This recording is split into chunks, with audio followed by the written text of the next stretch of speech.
इस वीडियो में हम डिस्कस करेंगे हाइपरथायरॉयडिज्म के बारे में। उससे पहले हमें पता होना चाहिए कि थायराइड ग्लैंड क्या है।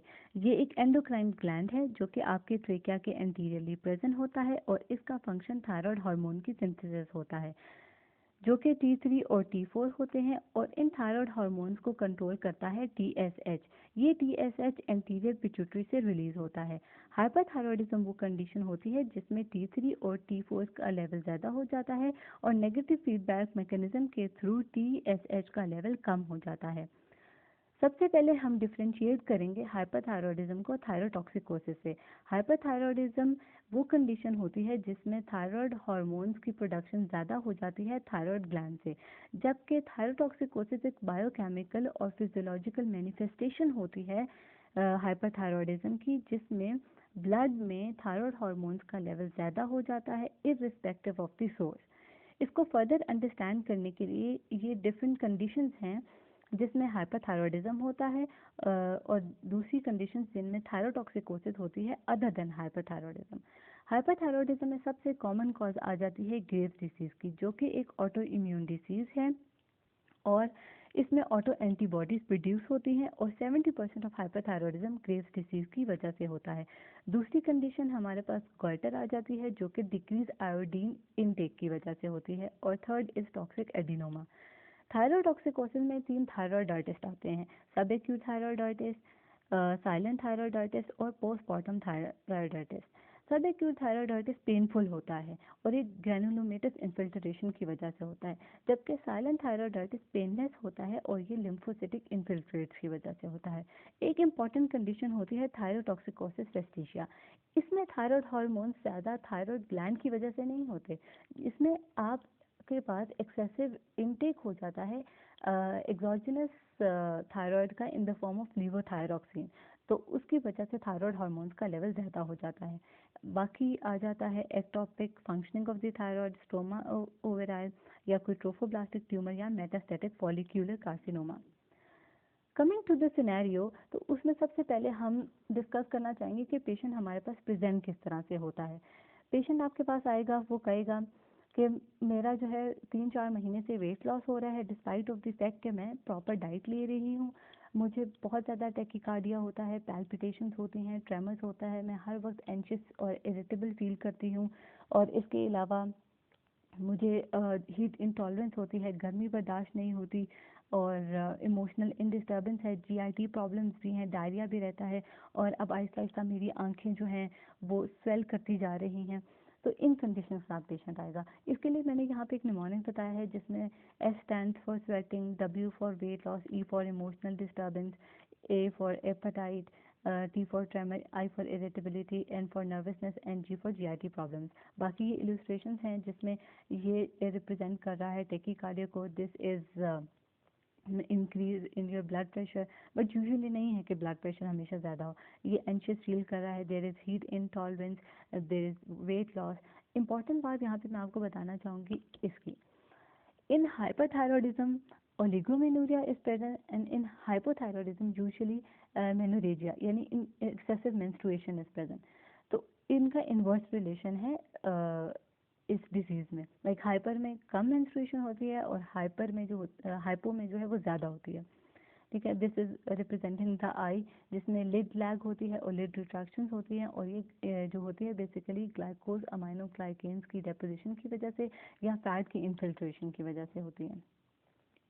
अब केस सिनेरियो पे आते हैं। एक यंग वुमेन है, 34 इयर्स की है, 2 महीने से उसकी हिस्ट्री है वीकनेस की, ट्रेमर्स की, पैल्पिटेशंस भी हो रही हैं, बहुत ज़्यादा स्वेटिंग भी हो रही है और वेट लॉस हो रहा है उसका despite of the good apatite.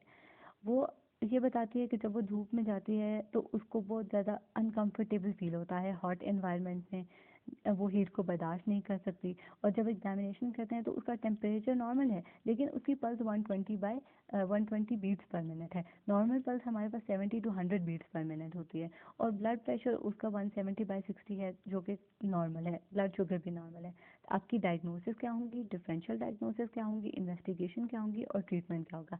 Diagnosis is thyrotoxicosis, ठीक है, और डिफरेंशियल डायग्नोसिस मैंने प्रीवियस वीडियो में बता दी है।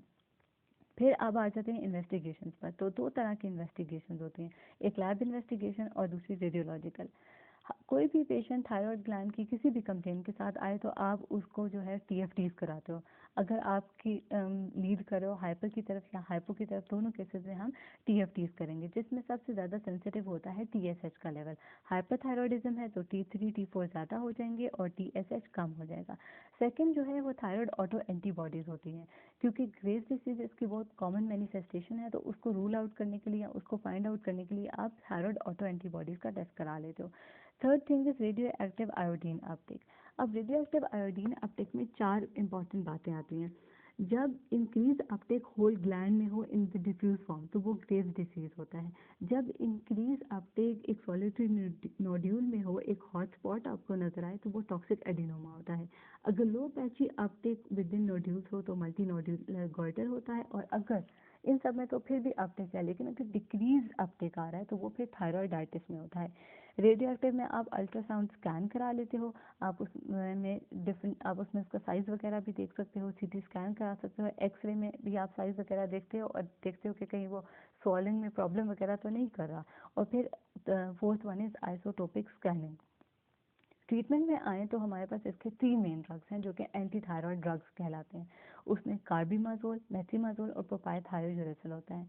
कार्बिमाजोल और मेथिमाजोल आप देते हो 40 to 60 मिलीग्राम पर डे के हिसाब से, लेकिन जैसे कि प्रोपाइलथायोयूरेसिल का नाम भी बहुत बड़ा है तो इसकी इनिशियल डोज भी बहुत बड़ी होती है, that is 400 to 600 milligram per day. Carbimazole और मेथिमाजोल फर्स्ट ट्राइमेस्टर ऑफ प्रेगनेंसी में कॉन्ट्रा इंडिकेटेड होते हैं बिकॉज ये टेराटोजेनिक होते हैं, जबकि प्रोपाइलथायोयूरेसिल आप फर्स्ट ट्राइमेस्टर ऑफ प्रेगनेंसी में देते हो। जो सेकेंड और थर्ड ट्राइमेस्टर ऑफ प्रेगनेंसी होता है उसमें हम कार्बिमाजोल और मेथिमाजोल देते हैं, जबकि प्रोपाइलथायोयूरेसिल इसलिए नहीं देते क्योंकि जैसे प्रोपाइलथायोयूरेसिल एल पर एंड कर रहा है, इस तरह से ये हमारे लिवर को भी एंड कर देता है, यानी ये लिवर फेलियर कॉज कर देता है अगर प्रोलॉन्ग टाइम के लिए लिया जाए। फिर सेकेंड इंपॉर्टेंट ड्रग्स आ जाते हैं बीटा ब्लॉकर। ये आप केस सिनेरियो से भी बता सकते हो कि उसको पैल्पिटेशंस हैं, टैकीकार्डिया है, तो उसमें हम उनको मतलब कंट्रोल करने के लिए बीटा ब्लॉकर देते हैं। लेकिन थायराइड में इसलिए भी बहुत इंपॉर्टेंट है क्योंकि बीटा ब्लॉकर जो होते हैं वो T4 की कन्वर्जन T3 में होने से स्टॉप कर देते हैं। जैसे मैंने इस बंदे पर T4 बना दिया है कि इसको इस बीटा ब्लॉकर ने ब्लॉक कर दिया है, और T3 जो होती है वो एक्टिव फॉर्म होती है हमारे पास थायराइड हार्मोन की। तो इस तरह से भी आप थायराइड हार्मोन्स को कंट्रोल कर सकते हो। थर्ड इंपॉर्टेंट ट्रीटमेंट जो होता है वो रेडियो एक्टिव आयोडीन थेरेपी होती है। इसके लिए एक निमोनिक है आयोडीन। तो ये जो होता है ना, ये रेडियो एक्टिव आयोडीन जिनमें ऑप्थेल्मिक प्रॉब्लम्स होती हैं उनको हम नहीं देते क्योंकि ये ऑप्थेल्मिक प्रॉब्लम्स को फर्दर वर्सन कर देता है, और इसका एक प्रॉपर प्रोटोकॉल होता है देने का, जिसके लिए मैं नेक्स्ट वीडियो बना दूंगी।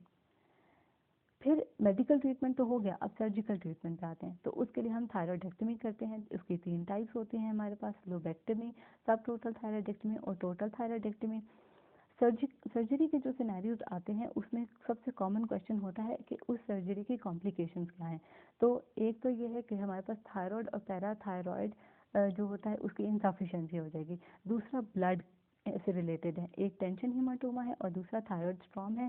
थायराइड स्ट्रॉम में क्या होता है कि जब सर्जरी करते हैं तो एक मेडिकल इमरजेंसी हो जाती है, उसमें पेशेंट पहले fever, tachycardia, palpitations, then systolic hypertension, फिर एट्रियल फिब्रिलेशन स्टार्ट होती है और फिर कार्डियक हार्ट फेलियर हो जाता है पेशेंट का, तो उसको हम थायराइड स्ट्रॉम कहते हैं। देन नर्व्स जो होते हैं, क्योंकि थायराइड ग्लैंड के पास से रिकरेंट लेरेंजियल नर्व्स पास कर रही होती हैं, तो उसमें क्या होता है कि वो अगर डैमेज हो जाए तो रिकरेंट लेरेंजियल नर्व पाल्सी हो सकती है, टेक्नी हो सकती है, या external branch of superior laryngeal nerve damage हो सकती है और उसकी पाल्सी हो सकती है। अब नेक्स्ट वीडियो में मैंने दो सिनेरियोज मेंशन किए हैं, आप इनको देखें और इनको सॉल्व करने की कोशिश करें। Thank you for watching this, hope आपको इसमें काफ़ी हेल्प हुई होगी। अल्लाह ताला सबकी पढ़ाई में बहुत ज़्यादा बरकत डाले, आमीन।